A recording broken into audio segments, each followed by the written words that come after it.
Do I have anyone signed up for public comment? We do, but later in the meeting. Pardon me? We do, but it'll be later in the meeting. Later in the meeting? So not general public comment? Yes. Oh, And I'm great. so sorry. Brian, can I just confirm you're back and we're live? We didn't give you much time to prop that door. Thank you. So moving to item 3, consent agenda, consider approving the May 15th, 2025 Animal Shelter Advisory Committee regular meeting minutes. Haley? And that's just on consent agenda unless the committee wants to discuss or make any edits. There's no presentation on that, There's no present. not on the minutes. Would you like to? Yes. Okay, Yes. go ahead. Oh, I forgot. I was like, I'm waiting for you to. You don't have a presentation on the minutes. We're just considering. Okay. Okay. Good morning or good afternoon. Haley, I will be doing, Haley, it's not your turn. it's not my turn? So we're on the consent agenda with the minutes, not the monthly performance for May. So does the committee have any questions about the minutes, or does someone want to make a motion? No, I'll make a motion to accept the minutes. Do I hear a second? All in favor? Aye. Aye. Thank you. Consent agenda is approved. Item 4, regular agenda, discussion and consideration of monthly division performance for May 2025, presentation by Shelter Supervisor Haley Gillian. Gian. Yes, sir. Ginn? Gian. Okay, I will be presenting the the May 2025 performance. So we had 370 new arrivals. That is 44% more than we had last month, or in April. We had 256, and that's just all species, not just dogs. We had 100 animals adopted or transferred, 47 redeemed by owner, which is up from the prior month also. We had 11 wildlife released, 135 deceased, 313 left in custody with a 53.92 live release rate, and that is down from the prior month. Of the 135 deceased, 75 were dogs, 58 were cats, and 2 were others. And we'll break down the reasons for deceased at the next slide. 4 for aggressive, 62 were sick or injured, and 69 were for capacity, which is almost double what the prior month was. There were 358 field case services, which is down from the prior month. 235 of those were stray response. The prior month it was, I think it was down by like 20. There were 47 enforcement and rechecks, 45 wildlife cases, 22 bite investigations, which is only 3 up from the prior month, 6 transports, and 3 owners released seized intake. Could I ask what that last item is? So released and seized intake? More so about like a cruelty case or? Yeah, this would be, we certainly had more than 3 owner releases for the month of May, but these were simply the owner releases. There were no seized intake for this month. There were 3 owner releases that were part of a case. So that's just a category. Yes, so for example, when the animal services officer responds to the scene, makes contact with the owner, it wasn't about an enforcement or recheck, it wasn't a stray response. The main purpose of the case and them being there today, that day was for an owner release. And so there were 3 such occurrences for the month of May. Okay, thank you.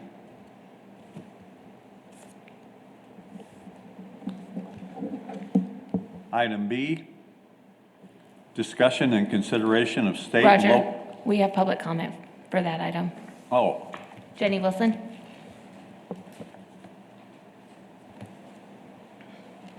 Good afternoon. I'm Jenny Wilson with Concho Valley Paws, and I just wanted to take the opportunity to briefly report our activity at Concho Valley Paws as the contracted vendor for the City of San Angelo Animal Shelter for the month of May.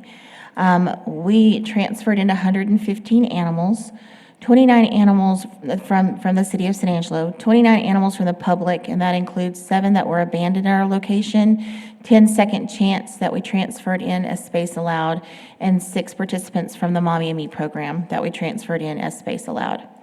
We had 4 adoption returns, and 17 owner guardian surrenders. And when we take those in, that's typically because there's an issue such as they're medically fragile or injured, because the majority of our work is focused on removing animals from the shelter and bringing them into our safe haven. For the month, we did 128 local adoptions. We did transfer out 11 animals to other rescues. We did have 9 that were actually returned to owner. A lot of those might be participants in the Mommy and Me that once the mother dog was spayed or neutered, she was returned. Or if that's an animal that we took in that was lost, that was microchipped to us, we see to that animal being returned to the owner often.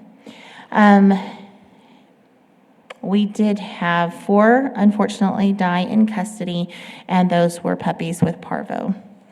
Our other program activity, we received 5 requests for emergency assistance for injured shelter pets. Those were all transferred into Concho Valley Paws Care immediately. We had 11 owned pets that were treated through our Compassion Fund, and that is the fund that allows us to treat animals that are owned, but the owner can't afford vet care for emergencies such as hit by car, dog fight, or injury sustained during domestic violence. We had 69 owned pets spayed and neutered in our clinic. We had 59 shelter cats that were TNR'd, that's trapped, neutered, and released for the shelter. We had 50 owned pets that were spayed and neutered by our partner clinics through our voucher program. And we had 3 pets that were spayed in our unsheltered pets program, which is our program that assists our homeless neighbors with their pets that they currently have in care. At the end of May, we had 94 animals housed at Concho Valley Paws and in our Stevens dog dorms. We had 65 animals in addition to that in foster care. We had 31 animals enrolled in our Second Chance program. Those are animals that we are assisting in rehoming so that they don't have to go into the shelter. We had 23 animals enrolled in Mommy and Me, the same concept. Those are animals that we're assisting in rehoming to prevent them from going into the shelter. We had a total of 213 animals under the Paws umbrella for care and placement. Unfortunately, we had 0 animals referred to Paws for our intake diversion program, and that's pretty much been the case since the shelter opened intake for all owner surrenders. And so we feel that's kind of an unfortunate trend because we're seeing a lot of owner surrenders that we had other resources that they could have taken advantage of if they had known about it. So that is a concern that we have. But overall, that was our activity for the month of May, and I'm happy to answer any questions that y'all may have about our programs and how we work with the city. Okay, thank y'all so much for the time. Jen, may I ask Sure, a question? Just for clarification, the ringing in this room makes it a little tricky to hear. But did I hear you say abandon that location? Yes. And where was that location? Was it your shop? Yeah, and, there's been several instances that that's happened over the years. I'm pretty sure that these were some that were found, puppies found in a crate that were They left. just drop them off at your door? Well, they've tied them, they tie them to our post sometimes. I mean, it happens, but. And also, when you had some transfers to other rescues, and were those breed specific? So during this month, yes, because that's the month of month of May. Our transport that went to Canada was in June. So these were transports or transferred over. I believe Critter Shack pulled a few. Hearts and Paws, I'm not sure if they pulled in May or not, but Critter Shack pulled in May. Okay, thank you so much. But any Oh, that's right, and CMC too, another rescue. It's a local CMC too. CMC too. But any eligible pure breed rescues are reached out to, aware of the animals, but none specifically pulled in the month of May. But y'all do regularly work with them, is that fair? Absolutely, yeah. We have a pure breed, like we were constantly reaching out for the sporting breeds because we see so many over at the shelter, labs, healers. German Shepherds, so we reach out to them on a regular basis. And the other more unique breeds are more likely just adopted or transferred to an all-breed rescue pretty easily. I mean, that is very common. If there's a pure breed in the shelter, with the exception of German Shepherds, we see a lot of them languish in the shelter, and we end up pulling them for various rescues or adoption. But we get a pure breed Shih Tzu or a Yorkie or a Doodle of any kind, we see those get adopted quickly. We don't even have an opportunity to reach out to rescue because there's a demand for those. Thank you. Thank you.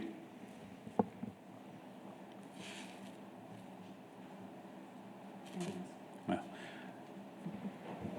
That's the last public comment. pardon me? That's the last public comment. Okay.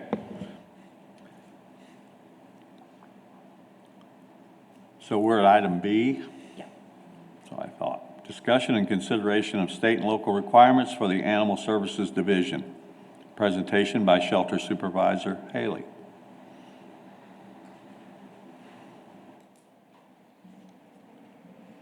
Okay. So these are the requirements for animal services. The Texas Health and Safety Code, Chapter 821, addresses the treatment and disposition of animals. It covers various aspects, including the treatment of impounded animals, the disposition of cruelly treated animals, and the euthanasia of animals. Additionally, it regulates the restraint of dogs and addresses the post-conviction possession bans for animal cruelty offenses. And 821.002, staff shall provide food and water. So there's the state requirement is very bare minimums, and we, of course, aim to do more than the bare minimum, but just to clarify that the state has a very minimal amount of care that's necessary, and this is simply what's required under 821. Disposition of cruelly treated animals details the handling of animals that have been cruelly treated, including their seizure, hearing, and potential sale or disposition. 821.021 defines cruelly treated as tortured, seriously overworked, unreasonably abandoned, unreasonably deprived of necessary food, care, or shelter, cruelly confined, caused to fight with another animal, or subjected to conduct prohibited by Section 21.09 of the Penal Code regarding bestiality. So for that, we would just defer to San Angelo Police Department to come in as a peace officer to take over that case. The others, we often handle in-house, and we loop in police if it's a particularly egregious crime. But that 2109, we of course do not touch because we do not employ peace officers. 821.22, a peace officer or animal control officer who has a reason to believe that an animal has been cruelly treated may apply to a court for a warrant to seize the animal or animals. If the court agrees probable cause exists, the court shall issue the warrant and set a hearing within 10 days. The officer executes the warrant by impounding the animal or animals and providing notice to the owner. Go ahead. Oh, sorry. So when we provide notice to the owner, this is sometimes we hand it to them, but it's more common that we're just posting at property, that if it's escalated to this level, that a peace officer or an animal services officer is making application to the court for a warrant, that means that we've already done a lot of work going into that. We've tried to contact property owner. We have tried to call them for whatever utilities are associated. We tried to go by at different times of the day. We've asked the neighbors. So they're... If it's escalated to this level, we've already tried to resolve it. And so generally that means that the owner is either absent or non-responsive or something like that. So when we provide notice to the owner, it is generally a public notice attached to the door or somewhere on the subject property for the owner to receive when they return home. I have a question about Your mic. 821. There you go. Is the, from time of first notification that Animal Services receives till some type of effective action takes place, how much time passes? Well, if the effective Ballpark. action is defined as impound, it can be a matter of a couple of hours, like and that we would call that a pretty fast response. So it just generally depends. I'm sorry, Haley, can you go back one slide? So if it's a situation where an animal has been, for example, unreasonably deprived of necessary food, care, or shelter, and there is a dog that is in front of us, literally dying in front of us, if it doesn't get immediate care, then we would render aid immediately, like food and water there on scene, and an ASO holds the scene while another goes back to the office, writes up the application for the warrant, the complaint, collects all the necessary evidence to present that probable cause to the municipal court, and in the meanwhile, there's just an ASO on scene. And hopefully the owner shows up in the meanwhile and we can say, hey, what's going on? But in general, we're providing that necessary care for an urgent situation while it takes a couple hours to collect and present all of that probable cause, receive the warrant to take the animal off private property, and then bring it in. And we work closely with Contra Valley Paws that if it comes in and it needs advanced medical, then we try to coordinate what level of care can be provided dependent on funding and independent on authority, right? At this point, this is still an owned animal.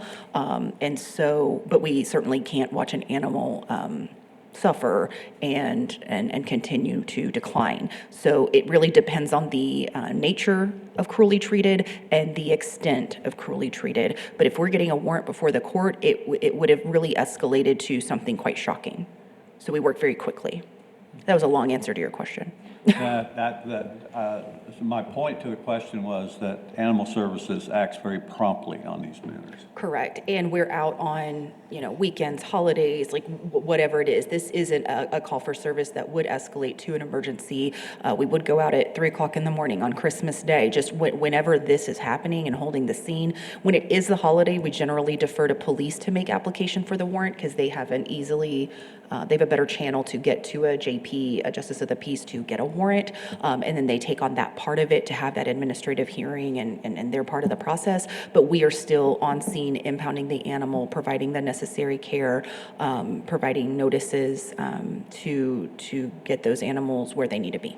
And this can vary greatly by species. So for example, we've made application for cruelly treated animal for dogs, cats, goats, horses, and certainly the level of care necessary for a goat is different than that of a dog. And so the court does carefully consider what species of animal this is. If it's a skinny mule, but he's just older and at end of life and receiving the necessary care, well, the court's not going to sign off on a warrant for that, right? It may be shocking to look at him, but we have evidence that he is getting the necessary care. So this can vary greatly by species as well. Thank you. We already did this one, correct? Okay. 821.024 states Animal Control Authority may hold an auction. We also may seek live outcomes through traditional means. We also may euthanize the animal. 821.025 states the owner may appeal the devisement of the ownership within 10 days of a hearing.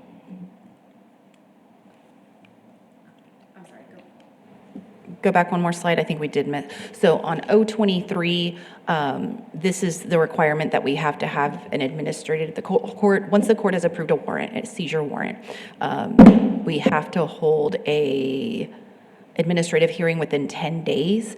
And if a criminal case has already yielded a guilty verdict, which would never happen inside of 10 days, right? But because it's more likely that any criminal proceedings are still pending. And so we just present evidence and we present all that probable cause that we had at the scene and anything additional that we've discovered. And if the court finds that the animal was cruelly treated, then they can require the owner to pay all costs to and order the animal to our care. Then, next slide. They have another 10 days where the owner may appeal it. And so we may have this animal in our care for 20 days while we're waiting for that court proceeding to happen before it can have any kind of outcome, which does prove problematic when we have a unique species like a horse. We generally don't have horses on the premises at the San Angelo Animal Shelter, and housing them for that length of time is unusual and a drain on resources, but we have to honor that that timeline mandated by state. Euthanasia of animals, species regarding the acceptable methods specifics regarding the acceptable methods for euthanizing animals, including the use of sodium phenobarbital for dogs and cats, and the use of methods outlined in the American Veterinary Medical Association guidelines for other animals. 821.52 states staff may euthanize cats and dogs by administering sodium phenobarbital in accordance with department rules. Other species may be euthanized in accordance with best practices. 821.55 states a person may only euthanize animals if they have a euthanasia training course with curriculum included pharmacology, proper administration, and storage of euthanasia solutions, federal and state laws regarding accountability and storage, stress management, restraint and handling, verification of death techniques, and proper disposal of remains. This does not apply to licensed veterinarians. 821.056 states offenses of this chapter are a Class B misdemeanor. And we currently have 5 people euthanasia certified. Does that sound right? Yes. Yes, and we're working on 2 more in the coming year.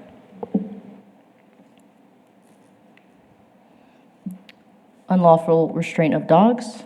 This addresses the requirements for restraining dogs outdoors, including the need to provide them with adequate shelter, a place to avoid standing water, shade, and potable water. 821.101 states adequate shelter means a sturdy structure that provides protection from weather and dimensions allowing the dog to stand, sit, turn, and lie down in normal positions.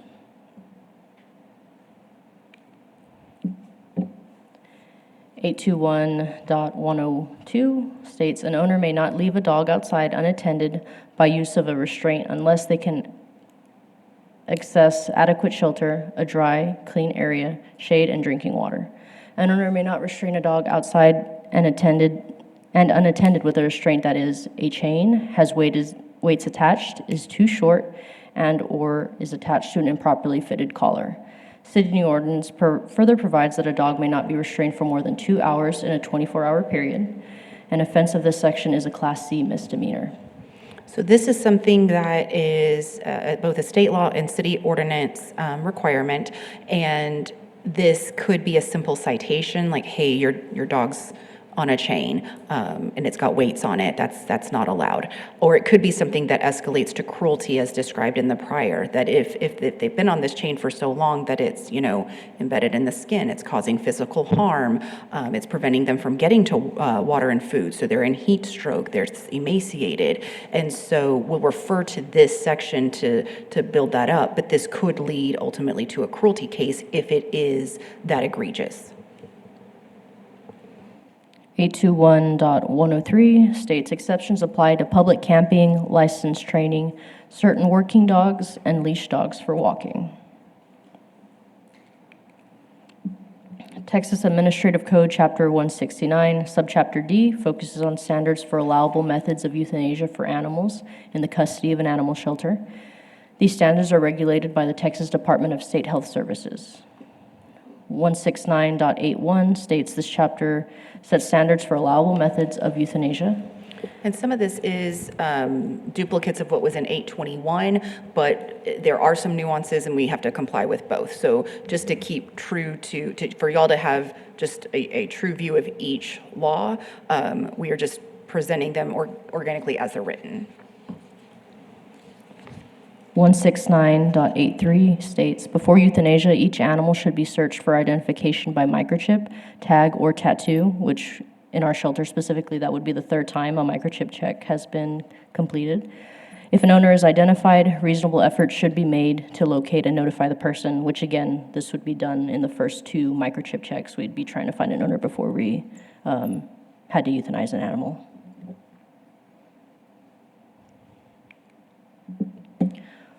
169.84, only sodium phenobarbital may be used to euthanize dogs or cats in a shelter. The preferred route of administration is intravenous ejection by hypodermic needle.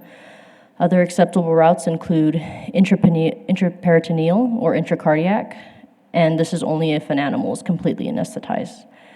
Injections must be administered with new, undamaged needles out of public view and out of view of other animals, unless a mother with her neonatal offspring.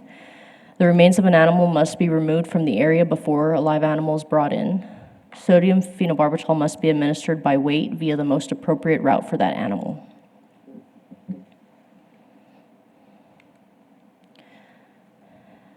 .02 registration, sale, and adoption. Registration is required for all cats, dogs, ferrets, and pot-bellied pigs kept within city limits. Tags may be issued by any veterinarian or the city manager's designee. Applicants must provide their contact information, pet's description, and proof of vaccines. Owner must register newly acquired pets within 30 days. All newborn pets must be registered by 4 months of age. Registrants must pay the adopted fee. San Angelo Animal Services complies with this section by implanting microchips and providing tags for all such animals leaving the premises.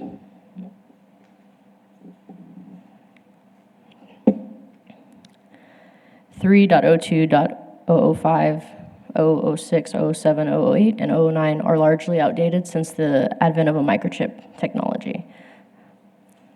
3.02.10, exemptions are available for animals temporarily kept in San Angelo, such as a 30 days boarding or the extent of an animal's exhibit. 3.02.041, animals may be adopted by animal services to individuals or rescue organizations. This is largely out of use with the multi-year agreement with rescue partner Contra Valley Paws offering adoption services.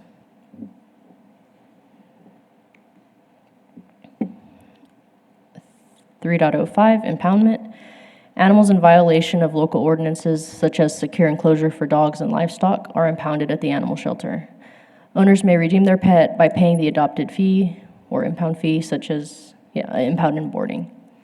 Owners may relinquish ownership of their pets to San Angelo Services. Animals surrendered or not redeemed become property of the Animal Control Authority after the required hold periods. Dogs, ferrets, and pot-bellied pigs may not leave their owner's property unless appropriately leashed.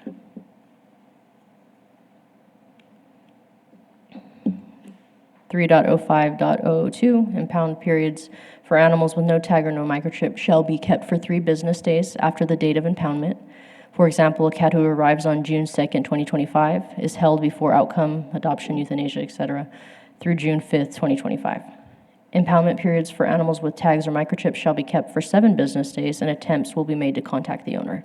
And we still do this even for dogs that aren't tagged. We have our front desk calling neighboring areas. We're looking on Facebook. We're looking on all the lost and found sites. So even when animals aren't tagged or shipped, we still make an effort. We send out officers, hey, can you go?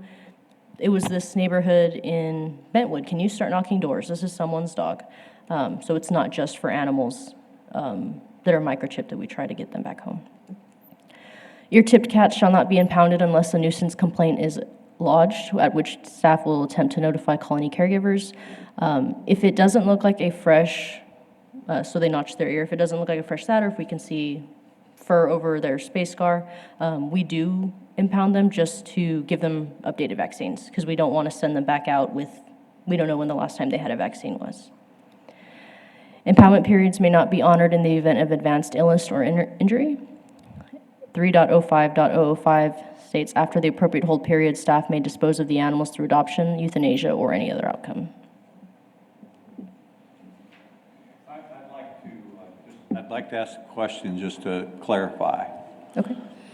Under this requirement, the animal shelter makes every possible effort to contact the owner of an animal that's been impounded prior to any kind of euthanasia. Correct. Any reasonable. That's- I'd Again, say for- we make reasonable efforts. We used to make more of an effort, really leaving no stone unturned. But with the open intake policy adopted in February, it's that same staff that is doing more intake, and that's taking up more of their time. So there's not time for as much follow-up, but there is still reasonable efforts made, and certainly more than the minimum requirements of this ordinance. That's what I wanted to hear, Yeah, but we used to do more, and we have lost that, and we do have a decrease in our owner redemptions as a result of that. How much do you think? I realize that's sort of a knee-jerk question, but Yeah, year over year, our owner redemptions are down by about half, which is significant. So I don't know if we have really enough trend data to show just over the last few months since February, but we certainly can keep an eye on that and keep y'all informed. that just brings an idea to mind that we'll talk about in another meeting. Yes, sir. 3.07, cruelty to animals. Cruelly treated means animals who have been tortured, seriously overworked, unreasonably abandoned, unreasonably deprived of necessary food, water, care, or shelter, cruelly confined, or caused to fight with another animal. 3.07.002 states such animals may be impounded by applying to the municipal court for seizure warrant showing sufficient evidence. If probable cause exists, the court shall issue a seizure warrant and set a show cause hearing within 10 days. The animal control authority shall execute the warrant by impounding the animals identified in the warrant and holding them until the results of the administrative hearing. Animal services includes law enforcement in such cases should the violation reach a level of a penal code violation. 3.07.003 states the municipal court hearing can include the presentation of evidence by any interested party. If the court finds that the animal was cruelly treated, they may order the animal sold, awarded to the organization, or euthanized. The court shall order the animal returned to the owner if grounds for cruelty were not met. 3.07.005, the owner may appeal an order.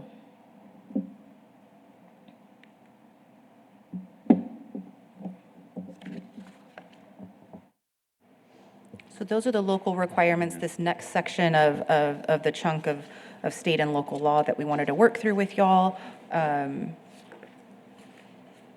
Unless y'all have any other questions. I can't think of any right now. Jen? Nothing? All right, well then, any public comment regarding item B? No public comment at this time. Then moving on to item C, discussion and consideration of reporting loose and/or vicious animals, presentation by Interim Director of Neighborhood and Family Services, Angela Bloss. Hello. As you just said, I'm Angela Bloss, the Interim Director of Neighborhood and Family Services, which is a really long title. And this item was asked to be brought before you as far as our policies of when we're open and when we take cases and such like that. So we wanted to bring it ahead.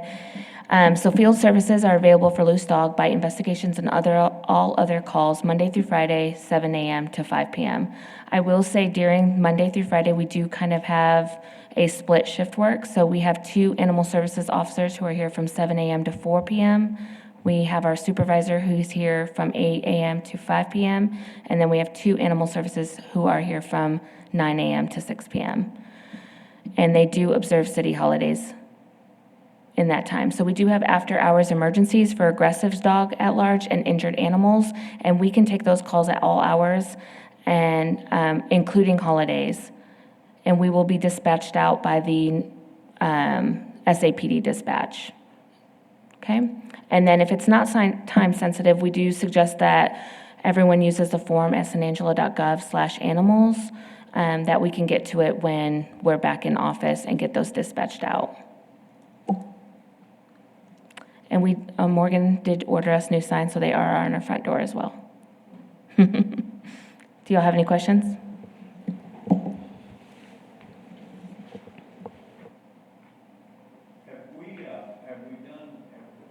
You want to? Have we sort of, excuse me. Oh, I think Brian got it for you. Have we sort of frozen on defining nuisance animals or vicious animals?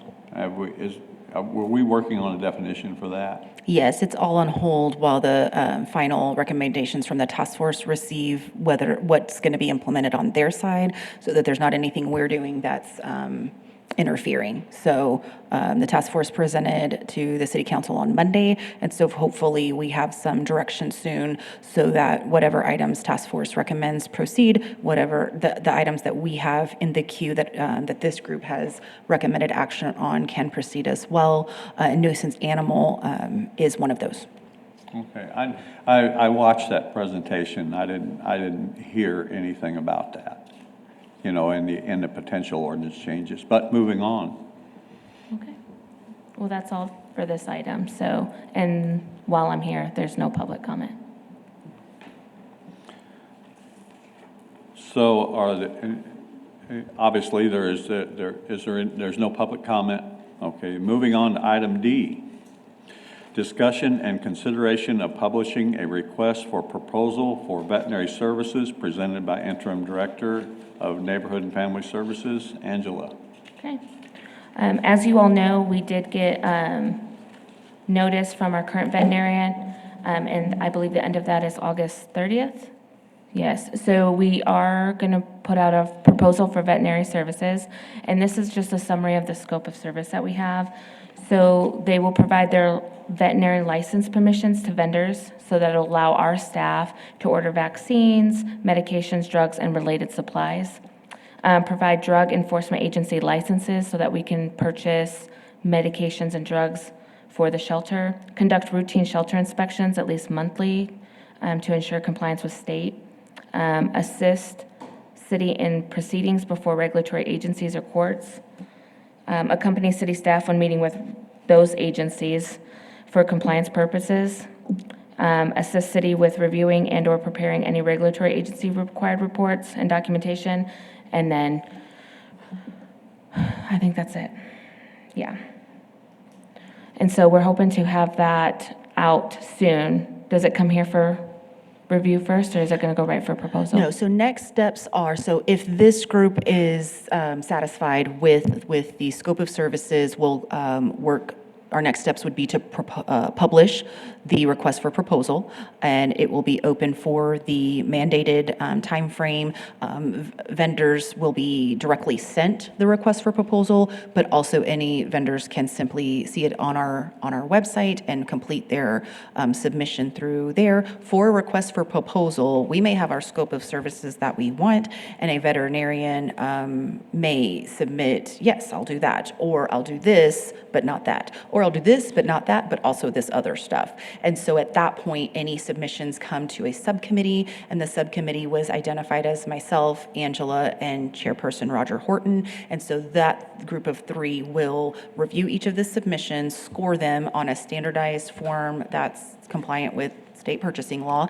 And at that point, the recommendation from that subcommittee will go to council for consideration. And so we are on track to have all of that adopted and implemented by end of August, because we do have that hard stop from our current vendor, and it will take about 3 weeks to transition, if only the veterinary license, to be on file with all of our vet supply organizations. The DEA license takes longer, and so we will be hustling to meet that timeline. Is there, historically, was there any part of this RFP that would include a definition of, say, emergency services that veterinarian could provide if needed? Historically, we've not competitively requested proposals. We've simply approached an eligible vendor, like a licensed veterinarian, and entered into a contract with them. And so we thought it was important to be transparent and to